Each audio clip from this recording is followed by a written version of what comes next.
22. 22 l'État. Sourate 22 ou sourate Sourate 22. Verset 78. C'est ça. C'est complète. Hein. 22, 78. Brigitte, vous m'entendez? Lutter comme il se doit pour la cause d'Allah. On l'a déjà entamé ce paragraphe. 78, c'est le dernier. Donc à partir de... Lutter pour... Je lis toute la... T'as la bouche. Non, mais je t'en يا أيها الذين آمنوا اركعوا واسجدوا. Voilà. Alors après, À partir de 77. Allez. on partage après. On échange après. أعوذ بالله من الشيطان الرجيم يا أيها الذين آمنوا اركعوا واسجدوا واعبدوا ربكم وافعلوا الخير لعلكم تفلحون وجاهدوا في الله حق جهاده هو اجتباكم وما جعل عليكم في الدين من حرج ملة أبيكم إبراهيم هو سماكم المسلمين من قبل وفي هذا ليكون الرسول شهيدا عليكم وتكونوا شهداء على الناس فأقيموا الصلاة وآتوا الزكاة واعتصموا بالله هو مولاكم فنعم المولى ونعم النصير صدق الله العظيم. بسم الله الرحمن الرحيم الحمد لله رب العالمين وصلى اللهم وسلم وبارك على سيدنا محمد الأمين وعلى آله الطيبين وعلى صحابته الأجمعين. Le titre de notre intervention aujourd'hui, c'est le témoignage à travers le jeûne du Ramadan. Le témoignage de notre Ummah à travers la pratique du jeûne du mois de Ramadan.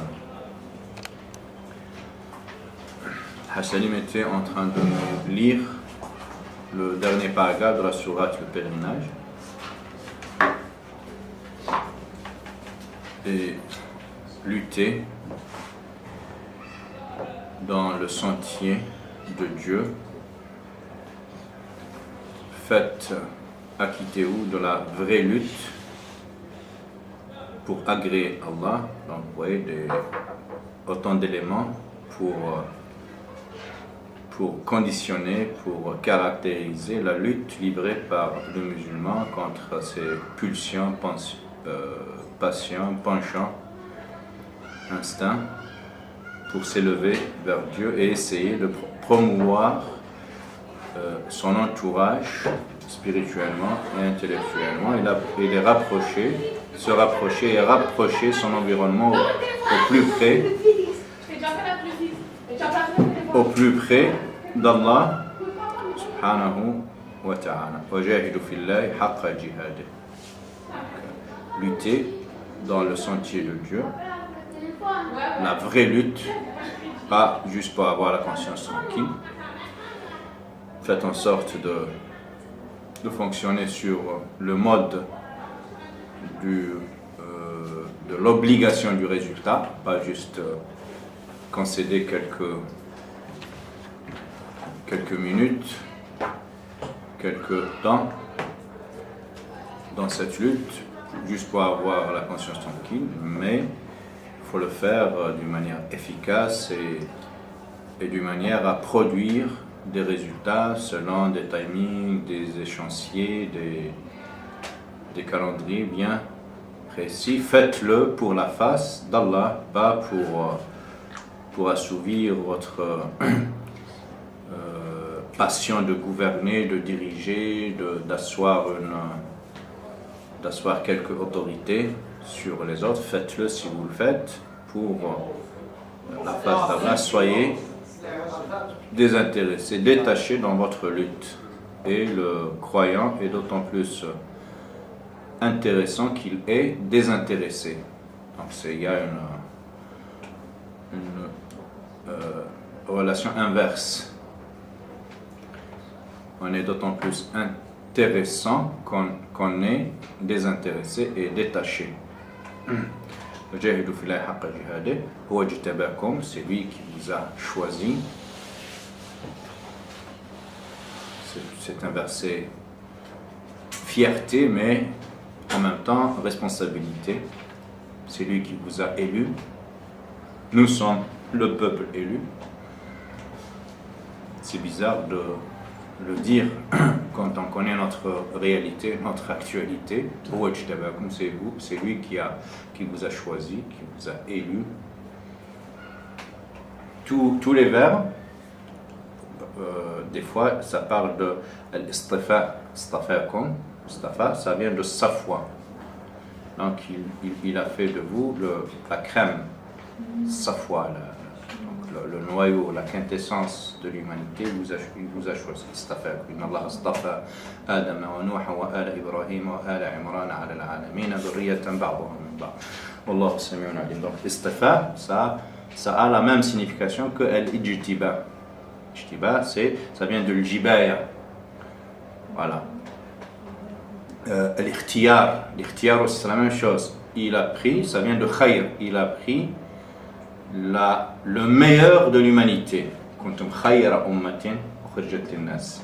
Khayr ikhtarakum, donc c'est prendre le meilleur de l'humanité, mais cette excellence de la Ummah, elle n'est pas inconditionnelle, elle est liée à un cahier de charges bien précis déjà. Ça commence par dire lutter, et pas n'importe comment, efficacement, de manière à produire les effets de cette lutte. Les effets sont la réalisation des desseins augustes, des ultimités, on dit ça, maqasid, les ultimités, les objectifs ultimes, les finalités suprêmes de Dieu à travers sa révélation.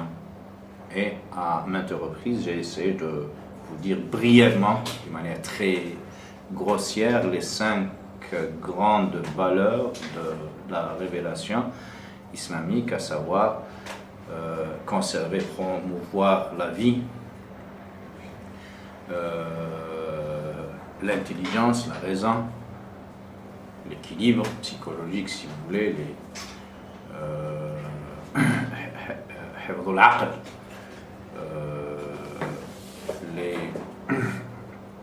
les biens des gens. La propriété est un sanctuaire, c'est un lieu sacré, inviolable. On n'a pas le droit de déposséder l'autre de sa propriété. C'est un sanctuaire divin. Oui, la spiritualité, normalement, c'est la deuxième. Donc après la vie, il y a la religion, parce que la religion, si vous voulez, c'est elle qui nous sert de repère, qui contient toutes les instructions, toutes les consignes nécessaires au bon fonctionnement de la machine humaine. C'est Dieu qui a créé l'homme, Dieu créateur, et c'est lui-même le Dieu révélateur. Donc le Dieu créateur de l'homme, c'est le même Dieu révélateur à l'homme, cette révélation qui va dans le sens des vrais besoins de l'homme. Ala ya'lamu man khalaqa wa huwa al-latiful khabir. Ne connaît-il pas, n'est-il pas instruit de sa création, lui, le tout subtil, al-latif, al-khabir, le tout instruit. Al-latif, c'est sa subtilité, le tout subtil, donc il connaît la subtilité des besoins, pas les besoins produits d'une addiction, c'est pas parce que les besoins c'est de l'homme. L'homme est un maître à produire les besoins de manière excessive. Tout devient besoin. Là, on parle des vrais besoins de l'homme, créés par Allah. Et donc, quand Allah donne des consignes, quand il interdit, quand il enjoint des choses, quand il légifère, donc le législateur divin, il le fait en connaissance de cause, parce que c'est lui qui a créé, il connaît sa créature et les vrais besoins de sa créature. وَمَا جَعَلَ عَلَيْكُمْ فِي الدِّينِ مِنْ حَرَجٍ. Donc c'est lui qui vous a élu et il n'a point mis de gêne dans cette religion. Parce que l'idée ne consiste pas à gêner l'homme, à le mettre dans l'embarras, n'est-ce pas?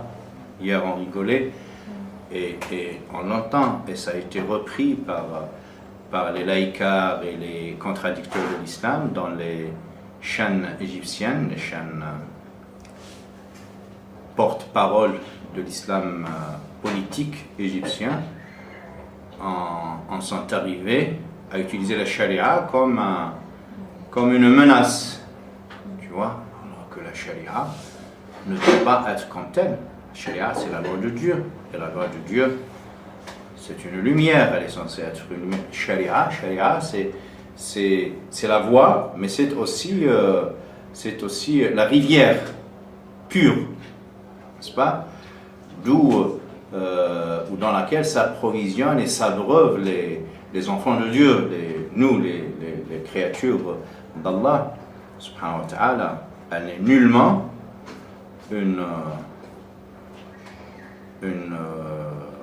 un tourment, un châtiment qu'on brandit contre l'autre à chaque fois qu'il faute. Je vais t'appliquer la charia.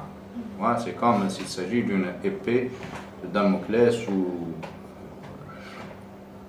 et c'est justement, on en est arrivé à ces bas niveaux d'approche de la charia par mésinterprétation, voilà, méconnaissance des vraies finalités, des ultimités, comme je les ai appelées,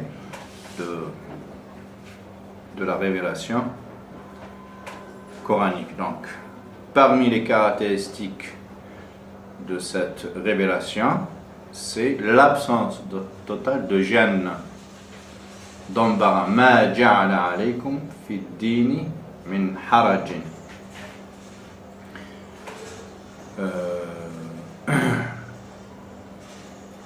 Fait partie de cette absence de gêne le fait que Dieu, dans tout ce qu'il nous dit, dans tout ce qu'il nous suggère, propose, enjoint, il y introduit de l'intelligence, c'est-à-dire de la compréhension, de la motivation.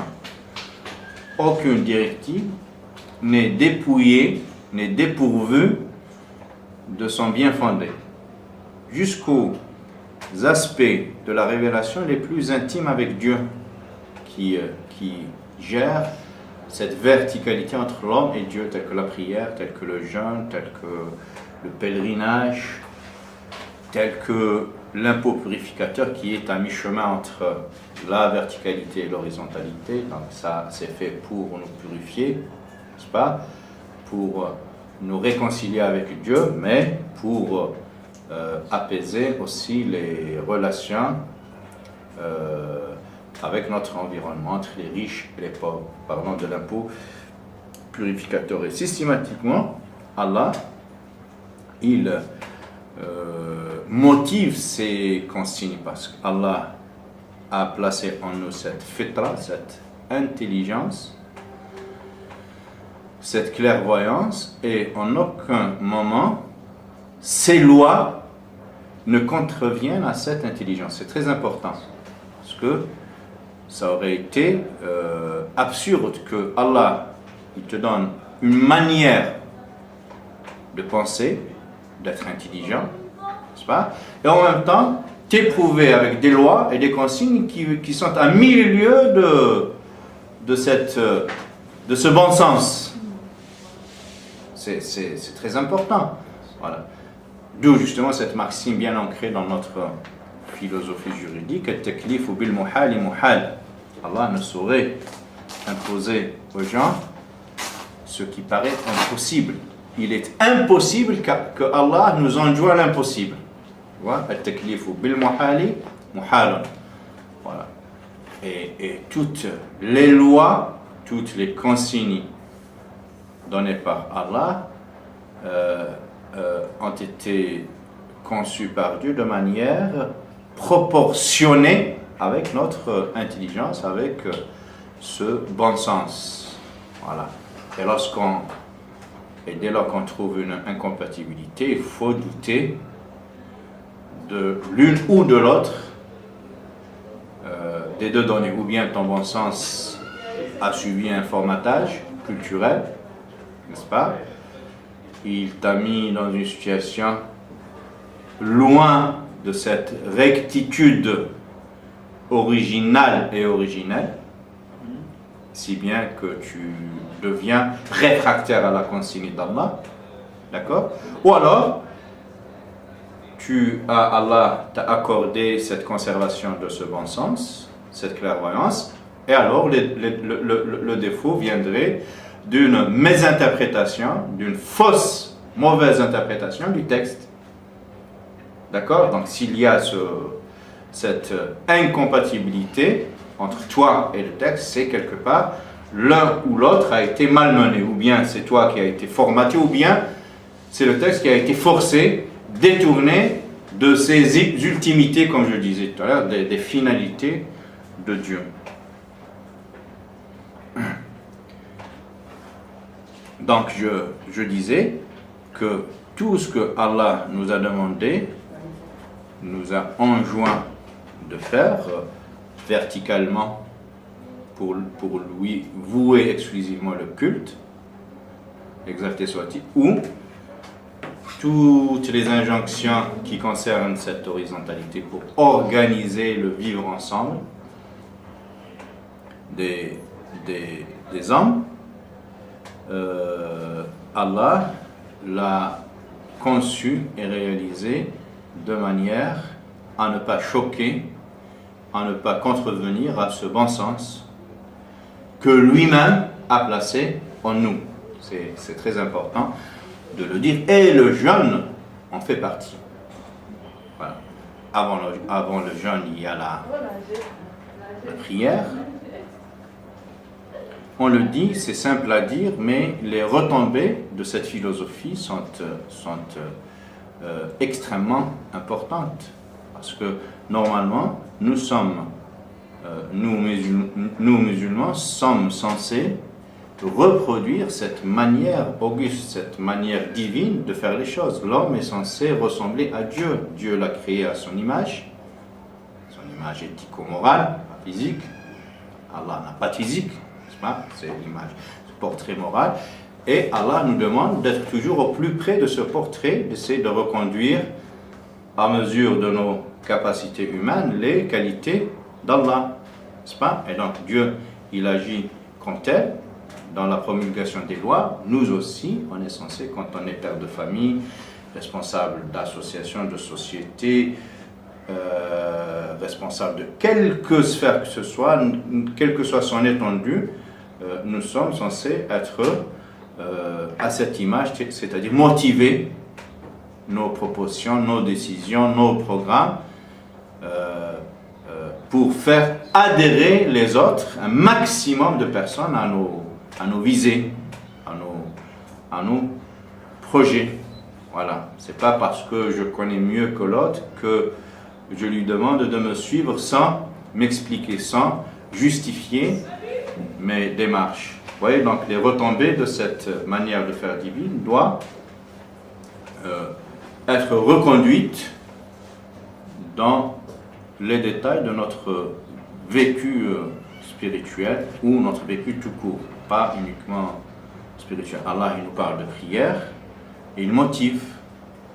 Certes, la prière vous éloigne, vous maintient très loin de la turpitude, al-fahsha, et de tout ce qui est blâmable, inconvenable, ou al-munkar. C'est la motivation immédiate, c'est pas le bien fondé immédiat de la prière, mais il y a une autre finalité de la prière, wa la dhikrullahi akbar. Et mieux que ça, la prière nous permet d'être en permanence dans le souvenir de Dieu, dans le rappel d'Allah. Wa la dhikrullahi akbar. Et c'est l'objectif le plus important de la prière.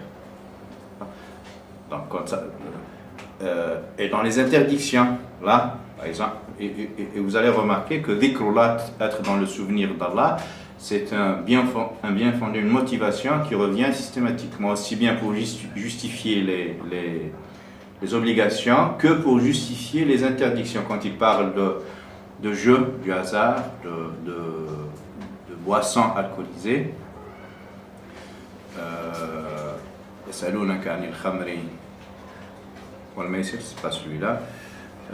يا أيها الذين آمنوا إنما الخمر والميسر والأنصاب والأزلام رجس من عمل الشيطان فاجتنبوه لعلكم تفلحون, jusqu'à ce qu'il dit إنما ذلكم الشيطان يريد أن يوقع بينكم العداوة والبغضاء في الخمر والميسر ويصدكم عن ذكر الله. Oh, vous qui croyez, c'est dans la sourate, la table servie? Non? Ouais. Non, pas non. Vous qui avez cru, certes, la boisson alcoolisée, khamro, les jeux du hasard, après il cite un certain nombre d'interdictions aussi, l'ansab ou l'azlamou, est une impureté du ressort de Shaitan. Hein? C'est une pollution, c'est un ensemble de pollutions sataniques, c'est toutes ces pratiques.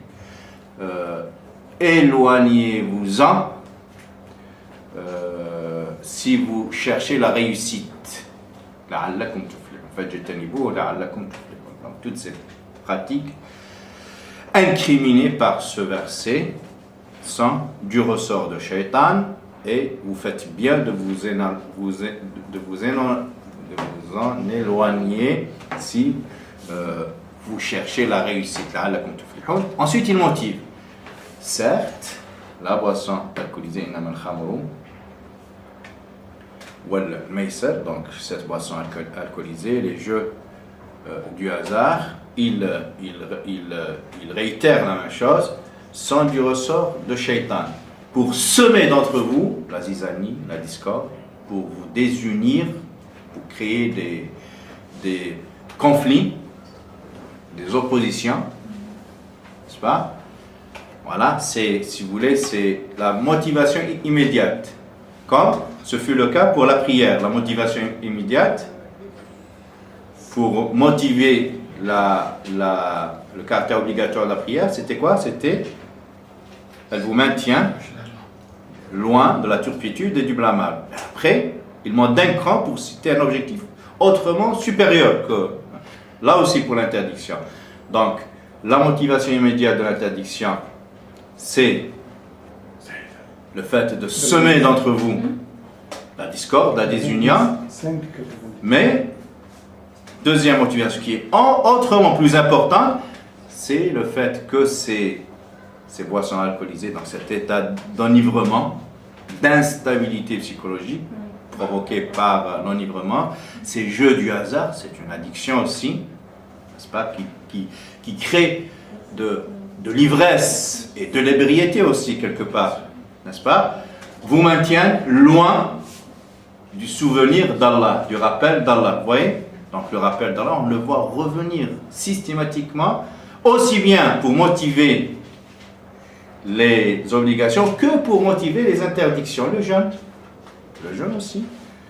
Dans le long paragraphe de la sourate Al-Baqarah, la Génisse, ô vous qui avez cru, nous avons prescrit pour vous le jeûne comme nous l'avions prescrit pour ceux qui vous ont précédé, afin de recouvrer cette piété, cette crainte révérentielle, taqwa, premier paragraphe.